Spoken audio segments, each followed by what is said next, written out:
I heard what happened to Captain Anderson. Survives 100 battles and then gets taken down by backroom politics. Just watch your back, Commander. Things go bad on this mission, you're next on their chopping block. Captain Anderson should be the one in charge. It's like I'm stealing the ship from him. Yeah, the captain got screwed. But it's not like you could have stopped it. Nobody's blaming you. Everyone on this ship's behind you, Commander. 100%. Intercom's open. If you got anything you want to say to the crew, now's the time. This is Commander Shepard speaking. We have our orders. Find Saren before he finds the conduit. I won't lie to you, crew. This mission isn't going to be easy. For too long, our species has stood apart from the others. Now it's time for us to step up and do our part for the rest of the galaxy. Time to show them what humans are made of. This began with an attack on a human settlement in the Traverse. But we know Saren won't stop there. His Geth armies aren't going to stay on the far fringes of Citadel space. Our enemy knows we're coming. When we go into the Traverse, Saren's followers will be waiting for us. But we'll be ready for them, too. Humanity needs to do this. Not just for our own sake, but for the sake of every other species in Citadel space. Saren must be stopped. And I promise you all, we will stop him. Well said, Commander. Captain will be proud. The captain gave up everything so I could have this chance. We can't fail. How's the Normandy performing? Is she everything they said she'd be? She's the best ship in the fleet. If you've got a pilot who knows how to handle her. Balance isn't what you'd expect. Takes a while to get used to that oversized drive core we got stuffed in the back, and a power can sneak up on you if you're not careful. The Normandy's probably too much ship for your average Alliance pilot, Commander. Lucky for you, I'm anything but average. I like to know my crew. Mind if I ask you a few questions? I can see where this is going. You did a background check on me, didn't you? Well, I'll tell you the same thing I told the captain. You want me as your pilot. I'm not good. I'm not even great. I am the best damn helmsman in the Alliance fleet. Top of my class in flight school, I earned that. All those commendations in my file, I earned every single one. Those weren't given to me as charity for my disease. What are you talking about? Are you sick? You mean you didn't know? Oh, crap. Okay, I've got Vrolik syndrome, brittle bone disease. The bones in my legs never develop properly. They're basically hollow, too much force and they'll shatter. Even with crutches and my leg braces, it's hard to get around. One wrong step and crack! It's very dramatic, but I've learned to manage my condition, Commander. Put the Normandy in my hands and I'll make her dance for you. Just don't ask me to get up and dance unless, you like the sound of snapping shin bones. Why does everyone call you Joker? It's a lot shorter than saying Alliance Flight Lieutenant Jeff Moreau. Plus, I love to make little children laugh. You're dodging the question. Look, I didn't pick the name. One of the instructors in flight school used to bug me about never smiling. She started calling me Joker, and it stuck. Why didn't you ever smile? Hey, I worked my ass off in flight school, Commander. The world's not gonna hand you anything if you go around grinning like an idiot. By the end of the year, I was the best pilot in the academy, even better than the instructors, and everybody knew it. They'd all got their asses kicked by the sickly kid with the creaky little legs. One guess who was smiling at graduation?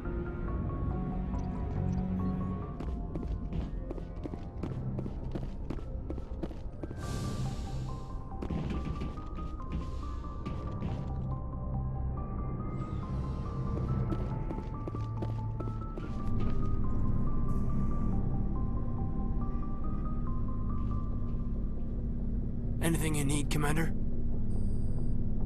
Just trying to get a sense of where the crew's at. Thoughts? I've wasted enough of your time for now, Commander. We'll have time for personal debriefings later. What's your opinion on the last mission? I don't see how we could have done things any better. At least not without getting to Eden Prime sooner. And we were on the scene faster than any other Alliance ship could have been.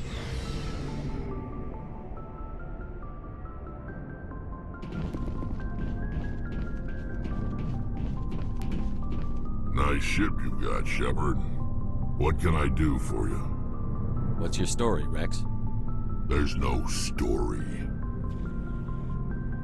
Go ask the Quarian if you want stories.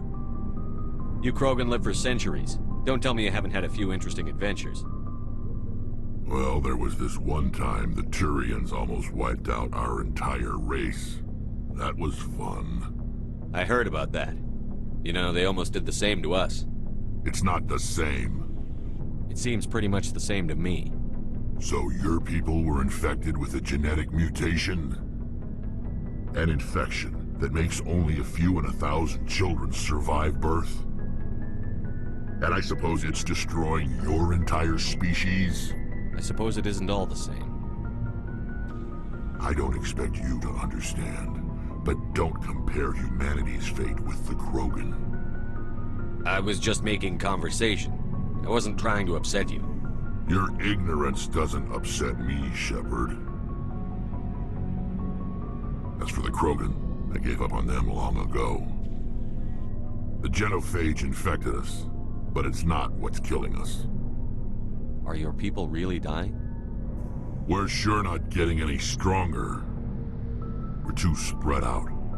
None of us are interested in staying in our own system. Lots of species have left their homes and prospered. But they go to colonize new worlds. We're not settlers. We're warriors. We want to fight. So we leave. Hire ourselves out. And most of us never go back. What can you tell me about the genophage? Ask the Solarians if you want details. They made it. All I know, it makes breeding nearly impossible. Thousands die in stillbirth, and most never get that far. Every Krogan is infected. Every one. And no one's rushing to find a cure. Why don't the Krogan try to find a cure? When was the last time you saw a Krogan scientist? You ask a Krogan, would he rather find a cure for the genophage or fight for credits? He'll choose fighting every time. It's just who we are, Shepard. I can't change that. Nobody can. So long, Rex. Shepard. Commander? What's your opinion on the last mission? Kinda wish you'd got there sooner, Commander. No offense, I appreciate the rescue. I just wish... You wish we'd been able to save the rest of your unit? Yes, sir. If I had been more alert, we wouldn't have been cut down by an ambush. The Geth are perfect ambushers. They don't move, they don't make noise, they don't even breathe. Sir, they have flashlight heads. I'll make sure it doesn't happen again. Dismissed, Chief. Sir.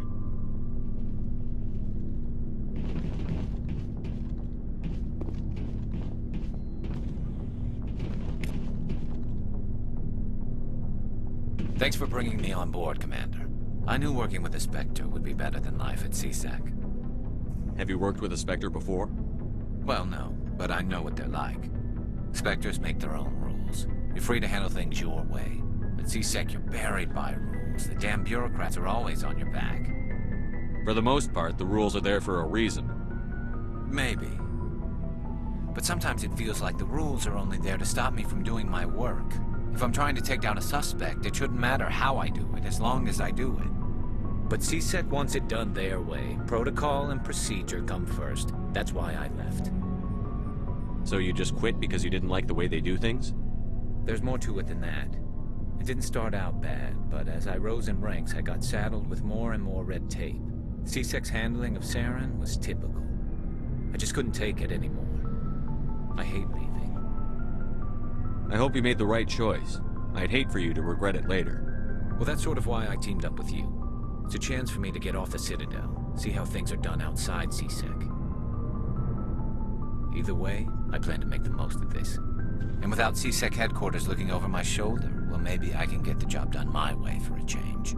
If getting the job done means endangering innocent people, then no. We get the job done right, not fast. Got it? I wasn't trying to... I understand, Commander.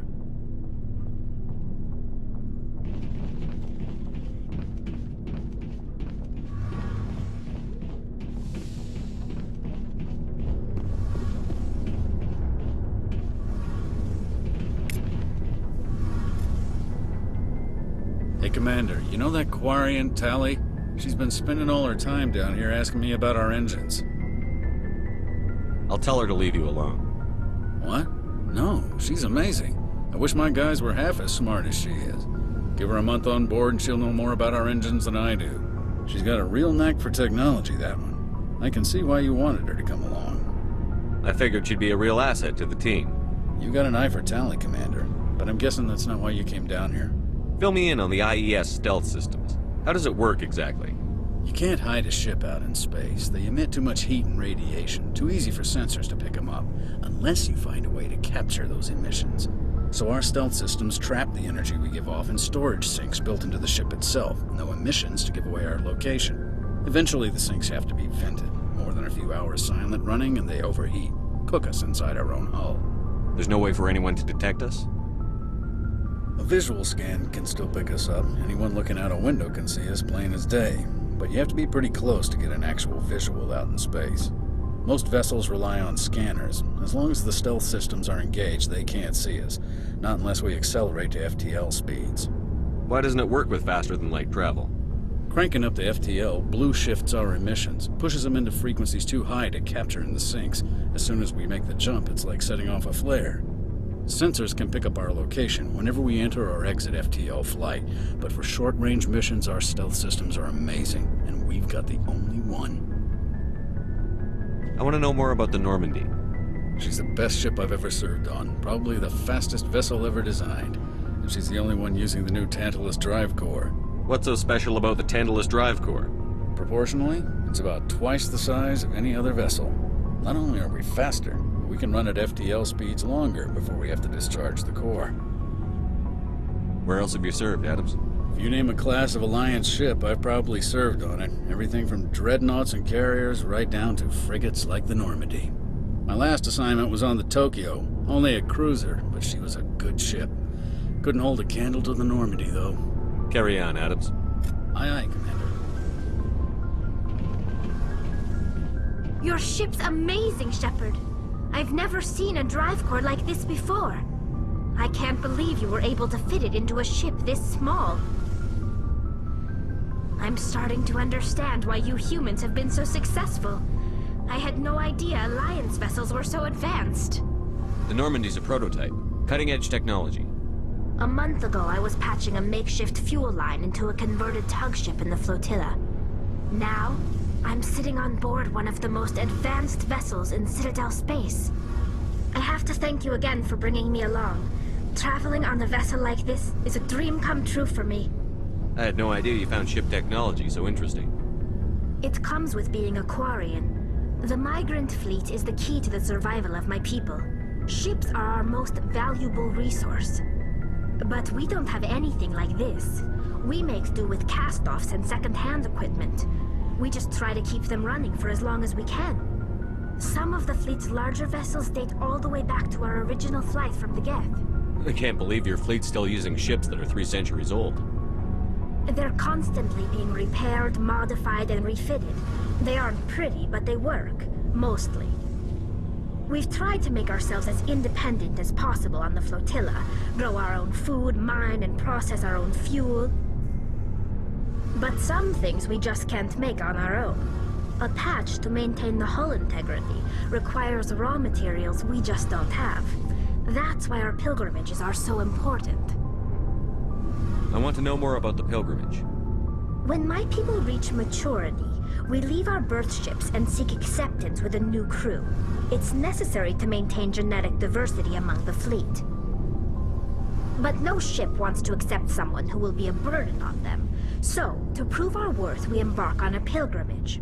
We set out alone, leaving the flotilla and our families behind us. We only return once we have found something of value we can bring back to the fleet. This is presented as a gift to the captain of the respective ship we wish to join. If the gift is accepted, we are welcomed into the crew. Can a captain choose to reject the gift? That doesn't happen often. Most captains are eager to increase the size of their crew. It increases their own standing in our society. Even when the gift is not particularly valuable, the captain usually accepts it out of a sense of tradition. However, there is a stigma to presenting a substandard gift. It's not the best way to make a good impression on a new community. Most pilgrims don't return until they find something worthwhile. I want to talk about something else. Like what? I want to know more about the Geth. I doubt I can tell you anything you don't already know. It's been almost 3 centuries since they drove my people into exile. All I know is the story of their origins. What they were when we created them, and how they turned on us. Interesting. The Geth were originally created to serve as an automated manual labor force. Initially, their intelligence was as limited as any VI. Over time, we made small modifications to their programming to allow them to perform more varied and complex tasks, bringing them closer and closer to true AI status. How come the Council didn't step in and stop you? This wasn't true AI research. We may have been skirting the bounds of the law, but we never did anything that was actually illegal. The changes were so insignificant, so gradual, that we were able to control them. Or so we thought. But one thing we underestimated was the power of the neural network. A million Geth thinking simultaneously created an inherently unstable matrix. So, the Geth share brain power? Many of the Geth's logic systems were designed to work in concert with other nearby Geth. Basically, the more of them you have in a group, the smarter they are. So there's some sort of group consciousness? No, nothing like that. They cannot share sensory data or information. Their programming cannot handle that much simultaneous input. Each Geth maintains an individual awareness and identity. The neural network only operates on a process-based level. It's basically the synthetic equivalent of a subconscious. But when they're in close proximity, they can coordinate low-level functional processes, freeing up more capacity for original or independent thought. What made them rebel? As we built more and more Geth, their effective intelligence became more sophisticated, more abstract. One day, a Geth began to ask its Quarian overseer questions about the nature of its existence. Am I alive? Why am I here? What is my purpose? As you can imagine, this caused a near panic among my people. What did you do? It was inevitable the newly sentient Geth would rebel against their situation. We knew they would rise up against us, so we acted first. A general order went out across all Quarian-controlled systems to permanently deactivate all Geth. The Geth responded to this order violently. You didn't really think they'd just let you destroy them without a fight, did you? The hope was that most of the Geth would still be little more than machines, incapable of organized resistance. But they had progressed much further than anyone anticipated. The war was long and bloody. Millions upon millions of Quarians died at their hands. In the end, we were forced to flee our own homeworld. We feared the Geth would pursue us, but they never came beyond the Veil. Now we drift through space, exile, searching for a way to reclaim what was once ours. It's hard to feel sorry for you. Your ancestors tried to wipe out another species. We made a mistake when we created the Geth in the first place, but we did not make a mistake when we went to war against them. If we had not acted, they would have wiped us out. They're a synthetic life form. They have no use for organics. None. Why do you think they cut themselves off from the rest of the galaxy? Why do you think they've killed every organic being who's ever tried to contact them? They didn't kill Saren. What does that tell you? The Geth are not innocent victims in all this. They're the enemy. They want to destroy us. Not just the Quarians. All organic life. That's why they've joined up with Saren. And that's why we have to stop him. Tell me about your people. Our lives aren't easy. Resources are scarce, and we are constantly on the move.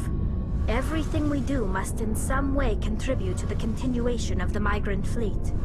There are 17 million Quarians in the flotilla, and each of us relies on the others for survival. The bonds among my people are strong. Unfortunately, We have had to surrender many of the freedoms and civil liberties other species take for granted. What kind of freedoms? Well, it's illegal for parents to have more than one child. If our population grows too much, it would strain our resources to their breaking point. Of course, we also can't allow our numbers to become too few. If our population is in decline, the rule against single births is temporarily repealed. In extreme cases of population decline, incentives are even offered to encourage multiple births, though the Conclave hasn't had to take such measures in nearly a century. That's your government. The Conclave is our civilian branch of government. Each ship can elect a representative to serve on the Conclave and make decisions that affect the fleet as a whole. On matters that affect an individual ship, however, the captain has the final say. It's a tradition that dates back to the early days, when the fleet was governed by martial law. Fortunately, most captains nowadays are smart enough to have an elected council from their crew to give them advice and guidance. So the ultimate power rests with elected officials. In practice, the Conclave and the respective council for each ship tend to set the rules that govern our daily lives. But in theory, we are still under military jurisdiction. The 5 top-ranking military officials in the fleet serve on the Admiralty Board. These 5 have the power to overrule any decision by the Conclave in case of emergency. To do so requires unanimous agreement among the Admiralty, and they can only do this once. After that, the entire board must resign their posts. It's a safeguard that served us well. In nearly 3 centuries, the Admiralty Board has only overruled the Conclave 4 times. I should go. See you later.